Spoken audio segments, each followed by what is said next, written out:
stuck here. The cops won't bother me.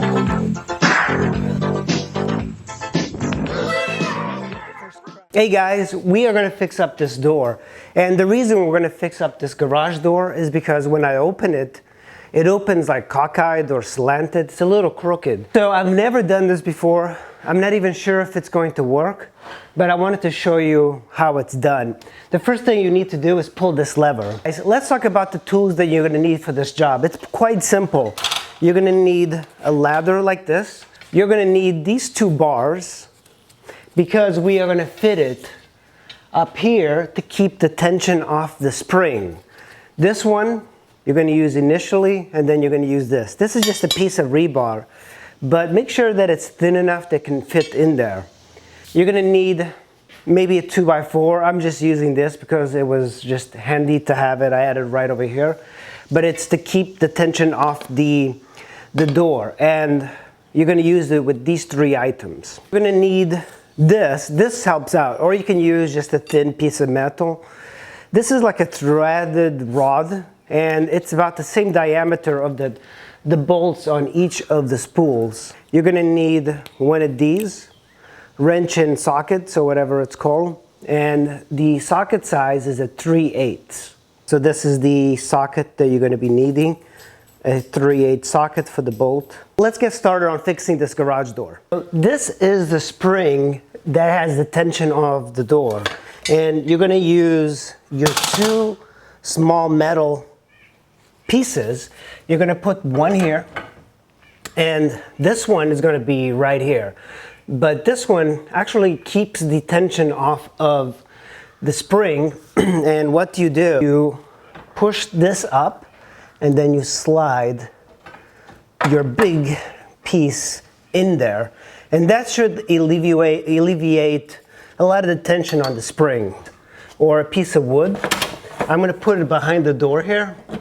I don't know if you can tell. I'm going to slide it here. All right, perfect. Now we have tension off the garage door. The next thing will be to adjust the spools on the left and the right. There's two bolts on each side, and that's where you're going to use the sockets on. So here we are. We're going to remove this bolt here,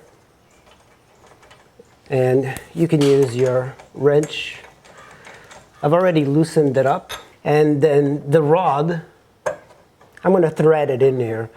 You don't have to use a rod, you can use a bigger bolt. So when I push this, you can tell like the door tightens up, and then this, you loosen this bolt, make sure it's nice and loose here, because now we're going to tighten this, and we need to make sure that that's really on tight. The string or the cable has to be almost like a guitar string. That's what most people describe it. And then you tighten this bolt as you're pushing down on the rod or the screw or whatever that you have holding it. Nice. Okay.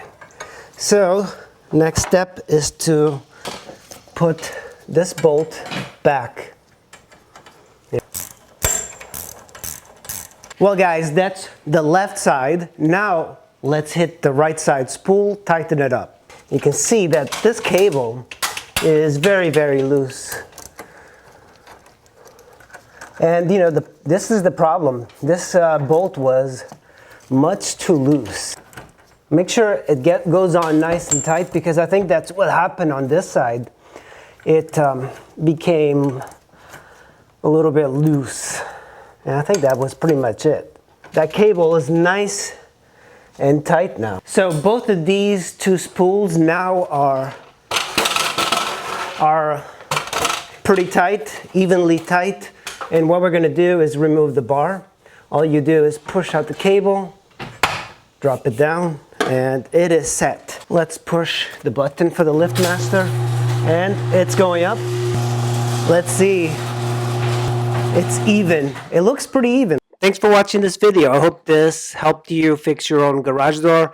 Remember, you have to be careful with garage doors because that tension spring is very dangerous. So if you don't know how to do this or you're scared of doing this, hire a professional.